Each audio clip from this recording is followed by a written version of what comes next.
काम है, उस काम के बारे में बात करो कि कहाँ वहाँ धाराओं के बारे में। नहीं नहीं, एसआईटी नहीं जानती। ऐसा है, बेवकूफी के सवाल मत करा करो। दिमाग खराब है क्या?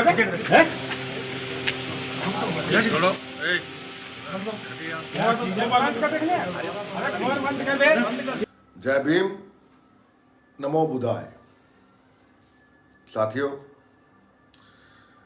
पहले मैंने ड्राफ्ट शो कुछ और किया था, लेकिन अंतिम मूवमेंट में कुछ तस्वीरें इस तरह की सामने आ गई कि मुझे सारा शो बदलना पड़ा। एक तस्वीर कानपुर से है और दूसरी किसी बड़े शहर से है। वंचितों का क्या हाल है वो तस्वीर बयां कर रही है। साथियों, कानपुर की जो तस्वीर है वही जौनपुर में जो हुआ था 26 नवंबर को। 26 नवंबर से आज 13 दिसंबर और कानपुर की एक तस्वीर, फिर वही तस्वीर जो कलेजे को हलक में ले आए वो सामने आ गई है। कानपुर के अंदर फिर से मनुवादियों ने बाबा साहब की प्रतिमा के साथ तोड़फोड़ की है। यूपी में नहीं रुक रहा बाबा साहब का अपमान, इसलिए वो सब जो मैंने ड्राफ्ट किया था वो मैंने चेंज कर दिया, बदल दिया सब कुछ। क्योंकि ये जो इस तरह की तस्वीरें लगातार बार बार सामने आ रही हैं, ये दिल को दहला देती है। कब तक ये होता रहेगा, ये सवाल आज मैं नहीं करूंगा। आज सवाल ये करूंगा, हम बहुजनी कब तक इन तस्वीरों को बर्दाश्त करेंगे। आज सवाल सीधा बहुजनों से। साथियों, पहली तस्वीर आपने देख ली। दूसरी दिल दहला देने वाली तस्वीर, किस तरह गटर के अंदर की जो गैस गटर के अंदर होती है, बहुत कुछ इस पे चर्चाएं हुई है। एक आध बार पार्लियामेंट में भी इसको राइज किया गया है कि क्यों हम लोग गटर की सफाई के लिए सफाई सेवक को बिना किसी भी तरह की जो उसके पैरामीटर्स होते हैं, जो प्रोटोकॉल्स होते हैं, उसके बिना हम क्यों गटर के अंदर सफाई कर्मचारी को भेज देते हैं। ये दूसरी तस्वीर आपके सामने। साथियों, इन दोनों तस्वीरों से बेहद विचलित हो जाते हैं हम, लेकिन ये तस्वीरें रुकने का नाम बिल्कुल नहीं ले रही। कब तक ये तस्वीरें, सवाल ये नहीं है, सवाल ये कि हम बहुजनी कब तक इन तस्वीरों को बर्दाश्त करेंगे। साथियों, इसी के साथ आज एक और चर्चा, वो चर्चा है केंद्रीय गृह राज्य मंत्री अजय मिश्रा टेनी की। काम है, उस काम के बारे में बात करो कि कहाँ वहाँ धाराओं के बारे में। नहीं नहीं, एसआईटी नहीं जानती। ऐसा है, बेवकूफी के सवाल मत करा करो। दिमाग खराब है क्या? हैं? चलो चीजें बंद कर देंगे। अरे कमर बंद कर दे। अजय मिश्रा टेनी कब तक स्टेट होम मिनिस्टर रहेंगे? ये सवाल इसलिए क्योंकि आज ही यूपी की सिट ने एक दरख्वास्त की है अदालत से, और अदालत से कहा है कि ये जो मामला 3 अक्टूबर का था लखीमपुर खीरी में, वो महज एक दुर्घटना नहीं थी जिसे अंडरवर्ल्ड मीडिया ने हादसा बताकर पेश किया था आप सबके सामने। अब सिट का कहना है, सिट क्यों आई? पहला सवाल ये, अगर सुप्रीम कोर्ट संज्ञान नहीं लेता पूरे मामले का, 5 मर्डर हुए थे लखीमपुर खीरी के अंदर, 4 किसान और एक पत्रकार। जब सुप्रीम कोर्ट ने संज्ञान लिया, लखीमपुर खीरी के एक एरिया है वहां पे, जब केंद्रीय गृह राज्य मंत्री अजय मिश्रा टेनी को, जब वो विरोध प्रदर्शन कर रहे थे, काले झंडे दिखाए जा रहे थे, तो उसके बाद एक थार तेज रफ्तार आई और 5 लोगों का मर्डर करके निकल गई। हो हल्ला हुआ, सब कुछ हुआ। बाद में मंत्री का बयान आया, मेरा बेटा वहां पे था ही नहीं। अगर उनका बेटा था नहीं, जो 304 की कार्रवाई पहले यूपी की पुलिस ने की थी, अब सुप्रीम कोर्ट के संज्ञान लेने के बाद सिट ने दरख्वास्त दी है कि नहीं, ये मामला जो है ये महज हादसा नहीं है, ये एक साजिश है, एक पूर्व नियोजित साजिश। अब देखते हैं कि क्या इसका, चूंकि सत्ता है और सत्ता का नशा भी है, सत्ता के इस नशा के अंदर क्या तस्वीर रुख बदलती है ये देखना अहम होगा। लेकिन इसके साथ एक चीज और कि संयुक्त किसान मोर्चा ने थोड़ी देर पहले एक वक्तव्य जारी किया है, एक प्रेस स्टेटमेंट दी है। वो स्टेटमेंट आपकी स्क्रीन पे सबसे पहले आपको दिखाते हैं और इसी के साथ सिट ने जो दरख्वास्त दी है लखीमपुर खीरी की अदालत के अंदर, वो भी आपको स्क्रीन पे दिखाते हैं। अब जो कहा है संयुक्त किसान मोर्चा ने, उनका सीधा कहना है कि बर्खास्त किया जाए केंद्रीय गृह राज्य मंत्री को। लेकिन 70 दिन 3 अक्टूबर 2021 की घटना, 3 अक्टूबर 2021 की वारदात, और आज 14 दिसंबर, वैसे कल रात से ही मीडिया में चर्चा शुरू हो गई थी कि सिट जो है यूपी की जो बनाई है सुप्रीम कोर्ट के आदेश से, वो अब इसको ये जो दरखास्त देने जा रही है उसकी चर्चा कल रात से ही शुरू हो गई थी। और ठीक वैसा ही मंगलवार को सामने आया जब पेश किया गया मोनू मिश्रा को अदालत के अंदर, और तब दरख्वास्त दी गई कि ये मामला जो है वो महज घटना नहीं, हादसा नहीं, ये वारदात है। साथियों, तस्वीरें दिल दहला देने वाली है लखीमपुर खीरी की। एक बार फिर आपको इसलिए दिखा रहे हैं कि किस तरह से इन तस्वीरों के सामने आने के बावजूद मिसलैंडिंग की गई, गुमराह किया गया। कहां से?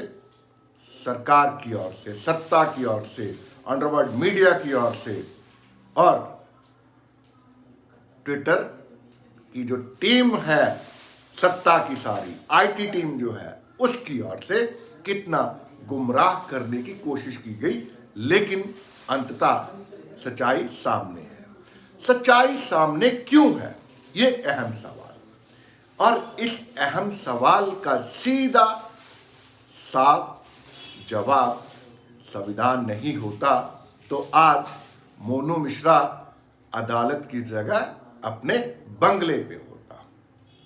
संविधान नहीं होता, बाबा साहब अंबेडकर का संविधान नहीं होता तो आज सिट अदालत से दरख्वास्त नहीं करती। संविधान नहीं होता तो आज कटघरे में खड़े नहीं होते केंद्रीय गृह राज्य मंत्री और उनका बेटा मोनू मिश्रा। साथियों, इस बड़े और अहम मुद्दे पे बात करते हैं। सुप्रीम कोर्ट के सीनियर एडवोकेट हैं आर बर्ग के साथ। आप चूंकि सुप्रीम कोर्ट में के सीनियर एडवोकेट हैं, तो ये जो लखीमपुर वाला मामला है बेहद ये इसने एक टर्न ले लिया है और जबरदस्त टर्न लिया है इसने जी। अब इसमें क्या है कि यूपी की जो सिट है उसने अदालत से अनुरोध किया है कि ये जो जांच में सामने आया है कि लखीमपुर खीरी कांड जो है वो पूर्व नियोजित साजिश थी। आपका पहला रिएक्शन इस पे? तो आखिरकार ये बात को मान ली गई है कि ये जो प्री प्लान मर्डर था जी। और पूर्व नियोजित तरीके से एक मोब द्वारा कंस्पिरेसी के माध्यम से किसानों के ऊपर एसयूवी चलाई गई, उसके बाद गोलीबारी भी हुई और उसका यही नतीजा हुआ कि 4 हमारे जो किसान है वो मारे गए और कई सारे लोग घायल हो गए। उनमें एक पत्रकार भी था, 4 किसान और एक पत्रकार, 5 लोगों की हत्या हुई थी। जी, पत्रकार भी थे जी और किसान भी थे। जी। अब एडवोकेट साहब, सवाल ये है कि अगर संविधान नहीं होता, क्योंकि जिस तरह से लीपापोती की गई थी, मंत्री ने कहा था कि मेरा बेटा उस वक्त वहां पे था ही नहीं, कई तरह की सब वो कवायद की गई थी सरकार और मंत्री की ओर से। अब ऐसे में अहम सवाल ये है कि अगर संविधान बाबा साहब का नहीं होता तो क्या बेनकाब हो पाता मोनू मिश्रा? नहीं। अभी देखो, संविधान से पहले जो कानून है, आप 1770 वाला जो कांड कहूंगा, जहाँ राजा नंदकुमार नाम के एक ब्राह्मण को फर्स्ट टाइम इतिहास में फांसी दी गई। उससे पहले क्या होता था कि ब्राह्मण अगर कोई बड़ा क्रिमिनल एक्ट करता है, जघन्य अपराध करता है, तो उसको मौत की सजा नहीं दी जा सकती या उनके ऊपर कोई कड़ी कार्रवाई नहीं की जा सकती। जैसा कि जब टीवी में हुआ है जी। हाँ, अंग्रेज आए तो यहाँ पे एक इंडियन पिनल कोड लागू हुआ। मैक्यूले साहब ने जो ड्राफ्ट किया है, जो 1860 इंडियन पिनल कोड है, जी जी, वो लागू हुआ। और बाद में आज हम जब संविधान लागू हो गया है, सबके लिए equality before law, equal protection of law, जो कानून है आर्टिकल अनुच्छेद 14 का जी, तो इसी के तहत आज चाहे वो मंत्री का बेटा हो, संतरी का या जंत्री का, जी राष्ट्रपति का हो या रिक्शा वाले के बेटे का हो, जी, आखिरकार कानून सबके लिए बराबर है। और यहाँ पे जो तमाम जो आप जैसे डेमोक्रेसी को मानने वाले लोग हैं, कानून को मानने वाले लोग हैं, इनके माध्यम से प्रेशर ग्रुप क्रिएट की गई और फेसबुक, ट्विटर के माध्यम से ये चीज को एक मीडिया ट्रायल कह सकते हैं, सोशल मीडिया ट्रायल में इसको कहूंगा, जिसमें सच सामने आई कि भाई वहाँ पे जो प्रोटेस्ट कर रहे थे केशव मौर्य, जो डिप्टी चीफ मिनिस्टर के, जो वहाँ पे उनका रैली था, वहाँ पे जो किसान भाई लोग हैं अपने शांतिपूर्ण तरीके से वहाँ पर उसको प्रोटेस्ट करना चाहते थे और दूसरी तरफ एक सुनियोजित तरीके से डेलिबरेटली, इंटेंशनली उनको मारने की साजिश है। ये बात अभी एसआईटी ने भी मान ली है जी। और जो पहले जो धारा लगाई गई थी जी जी, तो ग्रीवियस एक्ट का 304A लगाई गई थी जी, हमने सिर्फ पुलिस ने फिर बाद में कहा कि बाद में उसको 307 की बात कर रहे हैं। अभी 302 की जो चार्जेस लगनी चाहिए मर्डर के, वो क्यों नहीं लग रही है? Culpable homicide not amounting to murder पहले था, अभी 302। तो जितने भी लोग वहाँ पे शामिल हैं उनके ऊपर 302 का मुकदमा चलना चाहिए, ना कि 307 का। अभी 307 का उसको कन्वर्ट करने की कोशिश की जा रही है उसको। जी जी। वकील साहब, सवाल एक ये भी है, जैसे आपने कहा कि जो मौर्य डिप्टी सीएम है यूपी के, तो ये जो एक समीकरण बनाया जा रहा था कि वहां पे वो दंगल था और दंगल को देखने को जा रहे थे, जिस तरह से आज ये एक एप्लीकेशन मूव हुई है कोर्ट के अंदर सिट की ओर से, तो ये मतलब जातिवाद को और बढ़ावा नहीं लगता आपको कि किस तरह से ओबीसी है मौर्य, उनको आगे करके और सारा वहां पे प्रपंच रचा गया और उसके बाद ये सब जो कर दिया गया? आज जो एक फोटो वायरल हो रही है, मोदी जी, योगी जी एक बीच में बैठे हुए हैं और यूपी जो सेकंड इंडिया कहा जा सकता है, इसमें सबसे ज्यादा सीट जीत के आते हैं। जी जी, 4 स्टेट के बराबर है यूपी, 4 चीफ मिनिस्टर के बराबर होता है यूपी का चीफ मिनिस्टर। तो डिप्टी चीफ मिनिस्टर वहाँ बहुत किनारे ओबीसी का, जो मौर्य कुशवाहा कम्युनिटी से बात बहुत दिनों से अभी फिलहाल उनको आगे क्या, ये हमेशा ही इनका एक षड्यंत्र होता है बीजेपी का।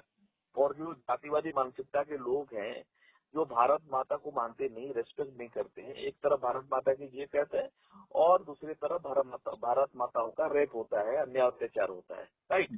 इसमें हमने ये बहुत सारी चीज देख ली है।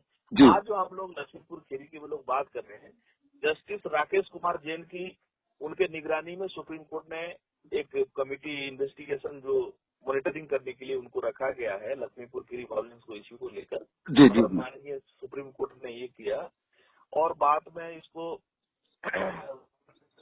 बात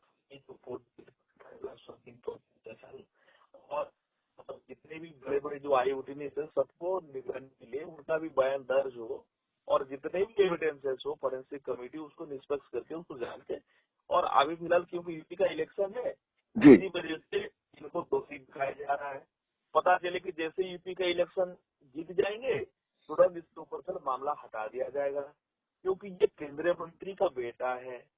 और इसमें देखेंगे कि जैसे कि केशव मौर्य जो डिप्टी मिनिस्टर है या हमारे योगी माननीय आदित्यनाथ जी जो है चीफ मिनिस्टर है, उनके खिलाफ जो मामले थे उसको हटा दिया गया। तो मुझे क्लियरली डाउट हो रहा है कि आज जो एसआईटी ने जो रोल प्ले की है, जो मामला अभी लंबित हो गई है, ये जो मर्डर केस चल रहा है सारे आरोपियों के ऊपर, आशीष जो इसका मिश्रा है जी जी जी जी, तो हो सकता है कि इलेक्शन जीतने के बाद सारे मामले हटा दिए जाएंगे। चलिए ये तो अभी ये इलेक्शन जीतने वाली बात तो बहुत दूर है, अभी दूर की कड़ी है वो। लेकिन एक सवाल ये है कि अभी चूंकि चुनाव में 3.5 महीने का वक्त है, अभी दिसंबर आधा पड़ा, फिर नोटिफाइड होगा और फिर सब कुछ आचार संहिता लागू होगी, तब जाके चुनाव होगा। लेकिन उससे पहले ये जो आज सिट ने दरख्वास्त की है कोर्ट के अंदर कि साहब ये तो मामला जो है 304 का नहीं है, 307 का है, आप 302 बता रहे हैं। अब ऐसे में सवाल ये है कि केंद्र और यूपी सरकार, क्योंकि दोनों की जो है उसको दंड पड़ा है, ऐसे में दोनों सरकारें क्या कर सकती है? ये इस जो भी हुई है, चूक हुई है या कुछ भी इसको बोल लीजिए, ये क्या कर सकते हैं? अब अभी क्या कर सकते हैं? जहाँ पे देखो डेमोक्रेसी के अंदर जनता का प्रेशर सबसे बड़ा रोल प्ले करता है जी। अभी जनता का प्रेशर जिस तरह से बढ़ते जाएगा उस हिसाब से डेवलप रहेगा। मतलब डैमेज कंट्रोल नहीं हो पाएगा। नहीं, ये डैमेज कंट्रोल का इशू कैसे हो पाएगा बताइए? लोग इतने जागरूक हो रहे हैं धीरे धीरे करके, लोग देख लिए हैं, परख लिए हैं इनके चाल चरित्र से को। अभी और क्योंकि केंद्र मंत्री का बेटा है तो वो बचाने की जरूर कोशिश की जाएगी, तो जोर निकालेंगे ना। जी जी जी जी जी जी जी जी जी और यह समझा ये होंगे कि मंत्री को कोई बात नहीं, इलेक्शन जीतने के बाद आपके बेटे के ऊपर ये 400 हटा जाएगा, कोई बात नहीं। मतलब अगेन ये मिसलैंडिंग जो है, गुमराह करने की कोशिश करेंगे आवाम को भी और अपने आप को भी। अभी क्या है तो गर्म इन्होंने पिला दिया है जनता को, चाहे वो किसान हो कहीं भी चीज है। तो अभी जो जनता है, यूपी की जनता है, अभी छाछ भी अगर पिलाएंगे ना तो जी तब उसको फूक के पिए, क्योंकि उन्होंने का जीव दिला दिया है धोखाधड़ी कर मामले में।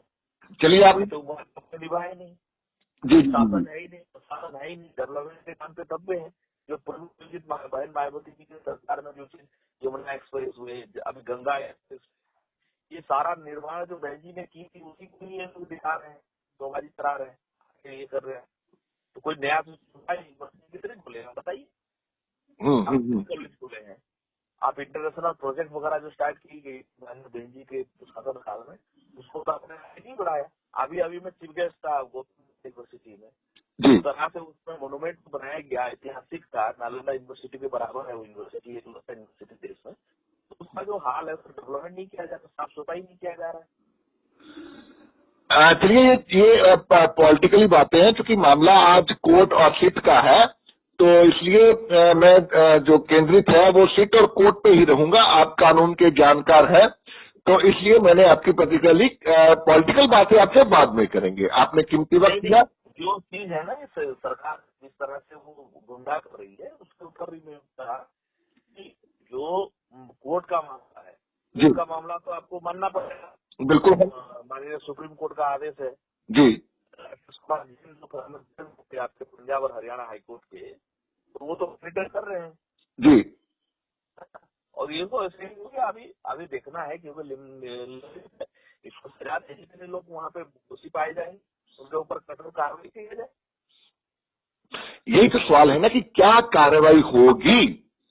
मैं कह रहा हूँ कार्रवाई अभी तो थोड़ी जेल में वो पूरा कन्विक्ट नहीं हुए ना जी, बिल्कुल नहीं हुए। आप बताइए, कोई आदमी डिप्टी सीएम बन जाता है या मंत्री बन जाता है, उसका केस को आप स्टेट गवर्नमेंट वापस ले लेती है, तो क्या ये नहीं कहा जा सकता है कि बाद में इलेक्शन होने के बाद उसके बेटे के ऊपर जो कार्रवाई हो रही है या जो दफा लगाए गए हैं उसको वापस ले सरकार हो सकता है। बहुत केसेस में ऐसा सामने आया है, एक नहीं है, बहुत सारे केसेस में, हजारों केसेस हैं। हजारों केसेस सामने आया। जी जी जी लिया जाता है। जी, ये आर्टिकल 14 का उल्लंघन है, संविधान का उल्लंघन नहीं है। डेफिनेटली। चाहे जो भी हो, तड़ीपार है, क्रिमिनल है, क्रिमिनल का मतलब नेता हो अपने क्रिमिनल जो पार है उसको बोलो, उसका मतलब यही मैसेज देना चाहते हैं आप। इसीलिए तो मैंने आपसे ये सवाल किया था कि संविधान नहीं होता तो क्या बेनकाब हो पाता मंत्री का बेटा। इतना सोच भी नहीं सकते, दूसरा कानून होता। आप संविधान पर अभी संविधान होते हुए इतना करते हो रहा है, संविधान नहीं होते तो बस ये मिसलेम करते, उसको इतना गुमराह कर देते कि कुछ भी नहीं कहा। आप देखिए कि ये जो मामला है ना, ये संविधान को खत्म करना चाहते हैं और उल्टा ये लोग संविधान दिवस किस मुंह से मनाते हैं मुझे समझ में नहीं आता है। एक तरफ आप संविधान के हर अनुच्छेद के साथ आप गद्दारी करते हो, नोच नोच के खाने की कोशिश की जा रही है, अन्याय पीड़न हर पन्ने के साथ आपका जो इंटेंशन है, बार बार कहते हो संविधान बदलने आए हैं, हम एक करने आए हैं, नया संविधान तैयार हो रहा है, इतने बड़े इनके तो धार्मिक, अरे आर साहब, इनके तो धार्मिक नेता ये दावा करते हैं कि नेक्स्ट ईयर जो है मनुवादी संविधान आ जाएगा, उनका दावा है, ये कैमरा के सामने दावा किया है। तो संविधान को मानने वाले जो देश में है ना, ये वो होने नहीं देंगे। अब ये तो सच्चाई है। 2026 में वो जा रहे हैं लोग। जी जी जी जी जी जी जी जी जी, बहुत बहुत शुक्रिया आपका, thank you, thank you very much. Okay, thank you, thank you. साथियों, ये कानूनी पहलू तो है ही, इसके साथ साथ सामाजिक पहलू भी है, क्योंकि लगातार झूठ बोला जा रहा था। 3 अक्टूबर की शाम से 13 दिसंबर 2021 तक 70 दिन झूठ, लेकिन अंततः क्या हुआ सब कुछ सामने आ गया। हालांकि अभी तक रेजिग्नेशन नहीं हुआ है केंद्रीय गृह राज्य मंत्री का, तो ऐसे में सवाल उठने लाजमी है।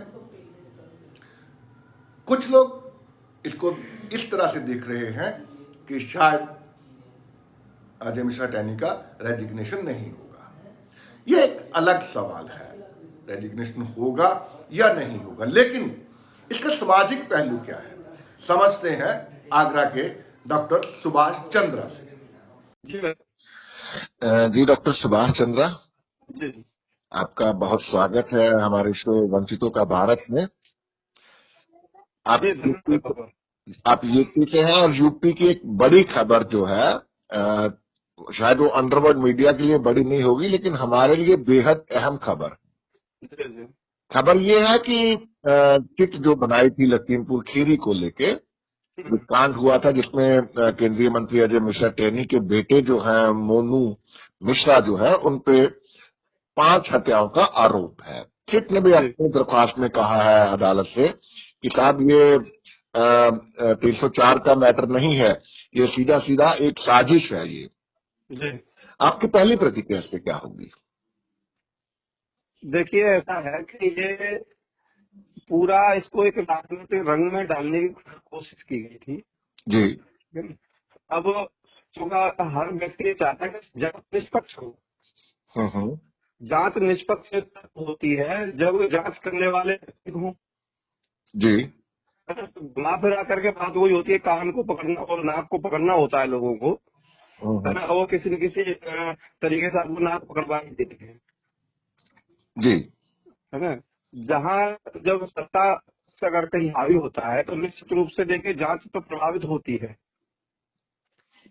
मैं कोई संशय वाली बात नहीं है कि जांच को प्रभावित नहीं किया जा सकता। तो जब वो सत्ता में अगर कोई व्यक्ति बैठा हुआ है ना जी, पावर में है, तो निश्चित रूप से उसका दुरुपयोग होता है। तो फिर अगर ये दुरुपयोग था तो फिर सिट ने आज ये दरख्वास्त क्यों दी है कोर्ट के अंदर? ये कोई पॉलिटिकल स्टंट लगता है या जी इस पे कोई इसका भी कोई जातिगत एंगल दिखाई दे रहा है आपको? जातिगत तो देखिए जो जितने भी लोग अब ये जो निर्णय आ रहे हैं ठीक है, वो जातियों के आधार पर ही हो रहे हैं। जी जी जी जी जी जी जी जी। है? वो इसलिए हो रहा है कि जहाँ एक प्रॉपर जांच होनी चाहिए, या जिनके जांच हो चुकी है आज तक वो बाहर है बिल्कुल, या उनको कोई कार्रवाई नहीं हो पा रही प्रॉपर। ऐसा नहीं है कि वो सरकार की नजर में नहीं है, या जो उसको जांच को करने वाले लोग हैं उनकी नजर में नहीं है, बस ऐसा उनको बताया जाता है। जी जी जी जी, इसीलिए मैंने आज के शो का नाम रखा है मक्कार है ब्राह्मण। तो मैं इसी पे आपको लेके आना चाहता था। ये जो एक मिसलैंडिंग जो की जा रही है, गुमराह किया जा रहा है, उसमें क्योंकि पहले कहा जाता था कि ब्राह्मण जो है नाराज है वो योगी आदित्यनाथ सरकार से, तो अब इसीलिए वो शायद लखीमपुर को लेके जो रातों रात वो राकेश टिकैत वहां पहुंच गए थे और दूसरा किसी को आने नहीं दी गया, और कुछ ही घंटों में सब कुछ, नो अपील, नो वकील, नो दलील, और सब कुछ जो था वो फिनिश कर दिया गया। उसके बाद गणेश में कुछ ब्राह्मणों ने देश को विध्वंस की स्थिति में ले जाके खड़ा कर दिया है। जी ठीक है, जी शुरू से ये रहा है कि इन्होंने जो व्यवस्थाएं बनाई है देश के लिए, वो इनके दीपक घुन की तरह से हैं देश में। ठीक है, कुछ एक ब्राह्मण जिसे कहा गया है, बहुत ज्यादा संख्या में नहीं है देश के अंदर। ठीक है, कुछ एक ब्राह्मणों ने ऐसा 75% है सारे। हाँ, वो तो कुछ एक ब्राह्मण जिनसे अल्पसंख्यक कहना ही उचित होगा मेरे हिसाब से, तो बिल्कुल है ना। तो इन लोगों ने ही पूरे देश का बंटाढार किया हुआ है। बिल्कुल, क्योंकि ये कहीं पर भी फंसना नहीं चाहते, फंसाना चाहते हैं। बिल्कुल, उसी ये मक्कार है ब्राह्मण। जी बिल्कुल बिल्कुल, ये भी कहना उचित हो सकता है आपकी भाषा में। ठीक है, क्योंकि जहाँ जहाँ देश में विकृतियां पैदा हुई हैं, देश में अव्यवस्था पैदा होती है, देश में अराजकता पैदा होती है, उसमें इनका एक बहुत बड़ा हाथ होता है, बहुत बड़ा षड्यंत्र इनके द्वारा रचा जाता है और रचा गया है हमेशा से। जी ठीक है ना, ये कुछ चंद हो करके जो अदर पीपल्स है उनसे जयकारे नारे लगवा लगवा करके, है ना, और ये शिखर पे बैठे रहते हैं सदैव। शिखर पे बैठना इनको पसंद है। जी जी जी, ये चाहते हैं कि शिखर पे रहें, ऊंची कुर्सी पर रहें, है ना। देखने में ये आता है, हम समाज में रहते हैं, समाज में क्या होता है, एक अनपढ़ ब्राह्मण, जी ठीक है, अनपढ़ ब्राह्मण भी चाहता है कि ऊपर जाके बैठता है, उसको लोग पंडित जी पैर छू करके मतलब लोग उससे आशीर्वाद लेना चाहते हैं। एक अनपढ़ ब्राह्मण से, जिसको आज जो मदरा में भी मदरा सेवक भी कर रहा है, वैश्यावृत भी कर रहा है ना। जी जी जी, जितने व्यसन है उनको करने के बाद में भी ब्राह्मण को मतलब सर्वोपरि बताया गया है, उसमें लिख दिया है इन लोगों ने ग्रंथों में कि मतलब ब्राह्मण किसी कैसा भी हो, कुल में मतलब ब्राह्मण कुल में जन्म लेना चाहिए, और वो मतलब पूज्य नहीं होता है। जी, ये बहुत हंसी वाली बात आपने कही है कि दुनिया आज चांद पे पहुंचने की बातें कर रही है, और ये जो ब्राह्मणवाद है ये अभी वो ही 5000 साल पहले वाला जो था सब कुछ, उससे आगे नहीं बढ़ पा रहे हैं। आप ये देखिए कि अब जितना ये जो निर्लजता है या जितने व्यसन है ना, वो ज्यादातर अब ये लोग कर रहे हैं, अन्य लोगों ने त्याग दिए। आप देख रहे हैं कि जो ब्राह्मणों का एक कार्य होता है, जैसे सबके अपने अपने कार्य थे, ब्राह्मणों का कार्य था मतलब एक पुरोहित करना या कथा भागवत या विवाह शादियां कराना, अब ये इनका कारोबार दूसरे लोग करने लगे। हाँ, इसीलिए तो ये जो है अंतर्राज्यीय विवाह जो है उस पे ये पंगा डाल रहे हैं। हाँ। इसीलिए इसको ये लव जिहाद बोल रहे हैं। ये इनके कार्यों को दूसरे लोग कर रहे हैं और जूते ये बेच रहे हैं। बिल्कुल, आप देखिए पंडित जी की जूते की दुकान, हाँ, पंडित जी चने वाले, पंडित जी चाय वाले, हाँ, तो पंडित जी के जूते की दुकान हो गई जी। पंडित जी पोती छोड़ दी, पंडित जी ने जूते बेचने लगे। अब क्योंकि वो जो था खेल वो खत्म होने जा रहा है ना। अब इसी का तो ये एक पहलू नजर आ रहा है कि आज सिट ने जो दरख्वास्त दी है अपनी कोर्ट के अंदर, ये थोड़ा सा उससे शायद मिलता जुलता है। देखिए आगरा में आज एक घटना घटी है जी, वैसे देखने में हेलो हेलो हेलो जी, डॉक्टर सुभाष चंद्रा जी, आवाज मिल रही है मेरी आपको? जी, मिल रही है। एक छोटी सी घटना हो सकती है और लोगों में मेरी नजर में बड़ी घटना है वो जी। एक चौराहा है जिसका नाम बहुत पहले से माँ कैला देवी के नाम से जाना जाता है। ओके। आज उन्होंने उसको परशुराम चौराहा करके घोषित कर दिया। हाँ, यूपी में ये तो कभी इलाहाबाद को प्रयागराज और कभी किसी को कुछ, हाँ, कभी कुछ। तो हमने वहाँ कुछ लोगों से पूछा, जी हमने कहा भैया ये बता दो कि माँ कैला देवी कितना बुरा नाम है। कैला भी मतलब एक देवी का नाम है जिसे हम जनभावना से जोड़ करके आस्था से जोड़ करके रखते हैं, है ना। जी कैला जी कैला को भी मतलब माँ मानते हैं लोग, जी और परशुराम जी भी इष्ट हैं, जी जी कैला जी। भी इष्ट है। तो अब कैला देवी ऐसी क्या बुराइयां आ गई, या ऐसा क्या मतलब गलत है इस नाम में कि इसको आप चेंज कर रहे हैं, और चेंज करके आपने परशुराम रख ही दिया। तो इसके लिए आप क्या व्यवस्थाएं अलग से आपने की हैं, क्या अलग से मतलब यहाँ की सुविधाएं आप जुटाएंगे, है ना। कोई जवाब नहीं था उनके पास में, सिर्फ नाम उनको चेंज करना है और कुछ नहीं चेंज करना है। तो ब्राह्मणों हमने की तो भाषा में, हमने ब्राह्मणों की। हमने कहा भी था जब कोरोना काल चला था, मैंने इसका नाम बदल दो आप, जी। अगर आपको ऐसे दिक्कत हो रही है तो नाम को दूसरा रख दो, साल अपने आप ही खत्म हो जाएगा। भाई नाम खत्म करके समस्या खत्म हो सकती है, तो इसमें कौन सा बड़ा काम था। चलिए, इसका इस बातचीत का अंत ब्राह्मणों की भाषा की बात से ही करते हैं। वो ब्राह्मण ही कहते हैं ना, विनाश काले विपरीत बुद्धि। जी जी जी बिल्कुल। जी हाँ, अब बिल्कुल निश्चित रूप से जो उन्होंने पंक्ति लिखी थी, जी। अगर ये वर्ग सुधर गया थोड़ा सा, सुधर तो गया है, जो डंडे खा खा के ही सुधरता है, जी जब जब जब ये अपमानित हुआ है तब तभी जगह है। ये वर्ग भी ऐसा ही है ना, इस वर्ग के आप हम पक्ष कर रहे हैं, बिल्कुल बिल्कुल। ये वर्ग भी इसी तरह का है कि सीधे पर तो डंडे से चलने वाला था, अपमानित होने वाला था। अभी अपमानित होकर डंडे खा खा कर कुछ सुधर गया है, थोड़ा सा और जागृत हो जाएगा तो निश्चित रूप से जो विनाश काले विपरीत बुद्धि वाली बात थी वो इन्हीं पर ठीक बैठेगी। उन्होंने अपना विनाश खुद कर लिया। चलिए, मैं उम्मीद करूंगा कि हम बहुजनी लोग जल्द से जल्द इस ये जो आपने बात कही है कि ये चेंज आएगी, तो हम लोग अपनी एजुकेशन, अपनी सोच के माध्यम से, अपनी यूनिटी के माध्यम से ये चेंज लेके आएंगे। जी जी, यूनिटी निश्चित रूप से हमारा यूनिटी जो है केवल हमारी शिक्षा से ही बन सकती है, जब तक हम शिक्षित प्रॉपर नहीं होंगे, ठीक है ना, बिल्कुल। तब तक यूनिटी। हाँ, सब समाज प्रयास कर रहा है, पहले से बहुत बेहतर हुआ है, और पहले से बेहतर हुआ है, निश्चित रूप से मानना पड़ेगा। और हर जगह बैठे हुए हैं, ऐसा नहीं है कि जगह कोई चीज वंचित हुई है। जी जी अब कोई भी ऐसी चीज नहीं छूटी है कि जहाँ ब्राह्मण बैठा है वहाँ आप नहीं बैठे हैं।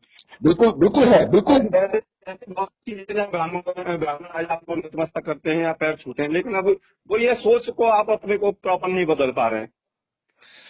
वक्त बहुत बड़े बड़े जख्म भर देता है, वक्त हर जख्म का मरहम है। वक्त आएगा और हम लोग इक्वालिटी में आ जाएंगे। नहीं नहीं, बिल्कुल निश्चित रूप से आ जाएंगे, जी अगर हम अपनी सोच को बड़ा रखेंगे तो। जी जी जी जी जी। इनको आप भी करने वाली बात है तो कभी भी कर लो। आप देखिए, पहले मानिए हमारी बहन जी का शासन हुआ करता था, बहुत सारे ब्राह्मणों के पैर नतमस्तक होते थे, पैर छूते थे, उन्हीं को प्रमुखता भी आज उन्होंने। डॉक्टर सुभाष चंद्र, अभी आज मैं सीमित रहना चाहता हूँ ब्राह्मण पे। ये पॉलिटिकली बातें इसमें बाद में चर्चा करेंगे। जी जी जी, आपने कीमती वक्त दिया, बहुत शुक्रिया आपका। जी धन्यवाद भाई साहब, धन्यवाद। साथियों, आज के लिए सिर्फ इतना ही। नवंबर 14 को आपके रूबरू हुआ था पहली बार वंचितों का भारत लेके, और आज भी दिसंबर 14 है। लेकिन हमने शो की शुरुआत जो थी वो 14 नवंबर से नहीं की थी। शो की शुरुआत हुई थी उसके बहुत दिन बाद। कुल मिलाकर अभी सोमवार से शुक्रवार तक वंचितों का भारत चला है सिर्फ और सिर्फ 21 बार। इन 21 बार में एक बार भी मैंने आपसे आग्रह नहीं किया कि आप हमारे शो को लाइक करें, शेयर करें और सब्सक्राइब करें। एक बार भी मैंने नहीं कहा, क्योंकि मैंने इसलिए नहीं कहा कि आपका रिएक्शन सबसे पहले मेरे लिए मोस्ट इंपॉर्टेंट है। आपका रिएक्शन बहुत अच्छा है, बहुत अच्छा प्यार आप लोगों की ओर से मुझे मिल रहा है, और मेरी जिम्मेदारी को, मेरे साथ साथ मेरी टीम की जिम्मेदारी को और लगातार बढ़ाता जा रहा है। देखते ही देखते 20-21 शो के अंदर हम 1 नहीं, 2 नहीं, 3 नहीं, कितने हजार कदम आगे बढ़ गए हैं आपके प्यार की वजह से, आपकी दी हुई जिम्मेवारी की वजह से। इसलिए आज आपसे आग्रह, सोशल मीडिया के जितने भी प्लेटफॉर्म्स हैं सब जगह पे यूट्यूब, फेसबुक, इंस्टाग्राम और दूसरे जो भी ट्विटर, जो भी और दूसरे प्लेटफॉर्म्स हैं, सब जगह पे वंचितों का भारत उपलब्ध है। अब आपसे निवेदन, अगर शो अच्छा लगता है तो उसे शेयर करें, अगर शो अच्छा है तो इस लिंक को सब्सक्राइब करें, अगर शो अच्छा है तो इसको ज़्यादा से ज़्यादा लोगों तक पहुंचाएं ताकि वंचितों की आवाज़ और ज़्यादा रचनात्मक आंदोलन लेके बुलंद हो सके। जय भीम।